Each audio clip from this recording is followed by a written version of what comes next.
Sean Jones, instrumental.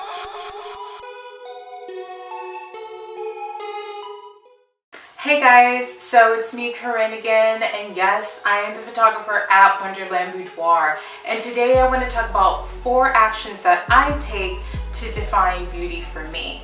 So the first thing I do is I love myself. Like, I'm gonna just be completely honest with you. I love who I am. I love my flaws. I love my high cheekbones. I love my dark skin. I love my annoying voice.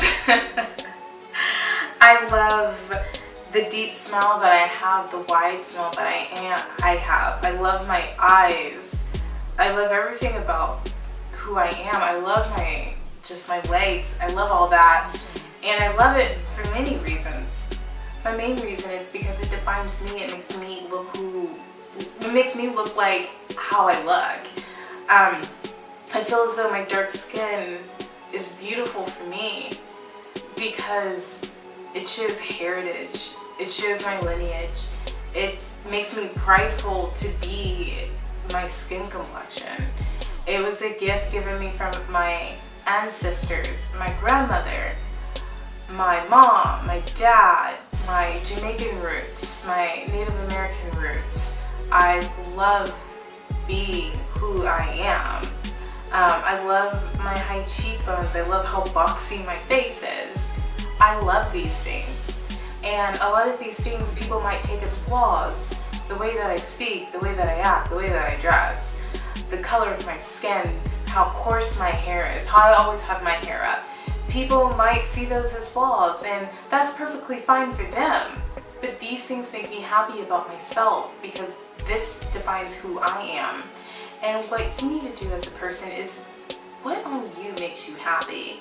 What about your personality makes you happy?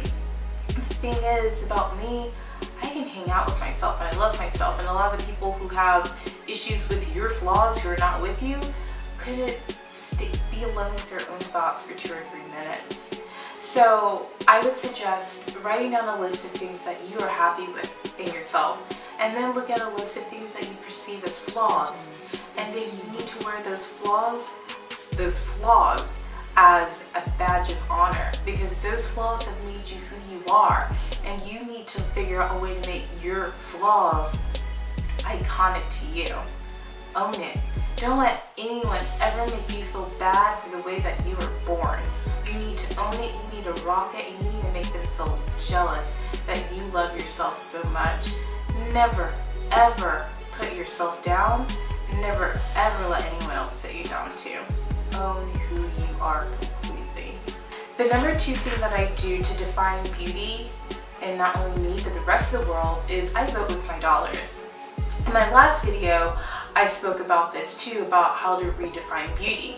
And for me, I vote with my dollars. So if I see a beautiful plus size woman on a cover of a magazine, I'm gonna buy it. If I see a woman on the cover of the Forbes list, or Forbes, I'm buying it. If I see a woman of color on Vogue, on Elle, on Harper's Bazaar, I am buying that. If I see Serena Williams, if I see MIA, if I see Meghan Trainor on those covers, I'm buying it. Why? Because those women are reflections of society, and we need representation. So in order for us to get that representation and demanding the changes that we want to see, we have to support these people in the magazines, and we have to buy it, and we have to tell the people who run these magazines, these are the people we want to see. So yes, another thing I do is I vote with my dollars. But the third thing that I do to kind of redefine beauty in my own actions is at Wonderland Boudoir, we do like photoshopping. If you have a pimple on your face or you have dark under eyes, I'm gonna clean that up. Like, I'm gonna be 100% honest. But if you're a size 22 trying to get to a size 2, that is not going to happen. I'm sorry, I am not the one for you, okay? Photoshop is not walking on water, A, okay? B, you need to be happy with the way that you look like before you walk in and get a boudoir session done. You can't expect the photographer to do the impossible because you're not comfortable with who you are and what you look like as a person. And yes, we're all going to have insecurities, and we're going to have insecurities probably until the day that we pass away. But in this life, you need to do as much as possible to tone down those thoughts in your head that tell you you don't look pretty a certain way. And if you feel that passionate about going from a size 22 to a size 2 in your photos, then you need to take actions in your personal life to make those changes if you really feel as though that's going to make you happy. And the fourth thing I do to define beauty is kind of the same as number one, if I want to be honest, but let's just elaborate a little bit more on it. Flaws are sexy as fuck. Let's just be honest. Like, they're your scars, they're your battle cries, they define who you are, they're your gifts, right? And you need to definitely own this, what those flaws are. What is a shame is that what women, and really girls at an early age, at like 6, 7, 8, 9, 10 years old, when they see these covers of the magazines, are these perfect Kardashian women who have bought a lot of their body parts or sculpted their body and face, and they themselves don't look like that even at a young age. They begin to depict and understand what beauty is, and they get to see themselves as not beauty. And then they scroll through Instagram and Facebook and see all these girls not being their authentic selves. And because they themselves don't understand the difference between authentic and what is fake, they have a skewed version of what beauty is. So what's really important is to educate your daughters about what beauty actually is and how they need to define beauty. And this is something that I do it with my niece, I do it with all the young girls around, because they'll say, oh, I don't look like this, I don't look like that, and I have to sit there and school them and say, listen, you're not supposed to look like that. You weren't designed like that, because everyone on this planet has a different path of what they need to do and what they need to look like, and your path won't be the same as someone else's. And the reason why it won't be the same is because you don't look like that person, because you're not supposed to. And that we are supposed to define this. And that we are supposed to teach these girls that these magazine covers and what we see are heavily edited to fit a narrative that whomever is telling the story wanted us to see.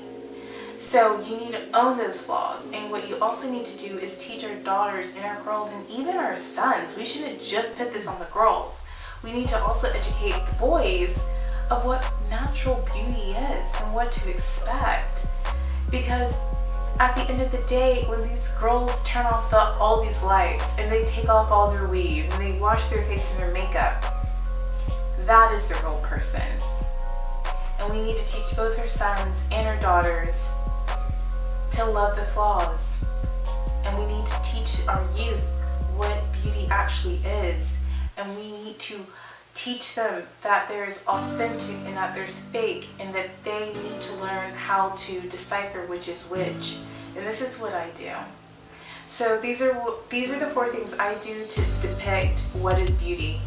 In the comments down below, tell me some things that you guys do to help depict and redefine beauty as well. And yes, you can check me out at wonderlandboudoir.com, Facebook at Wonderland, Instagram at Wonderland, and yes, I am the photographer from the Urban Jungle, so you can follow me on there too. And you guys will see the blog post below. Make sure you follow me on the blog and like, comment, subscribe, and whatever you need to do to make sure you're following me everywhere. Go ahead and do it, you guys. Peace out. Bye.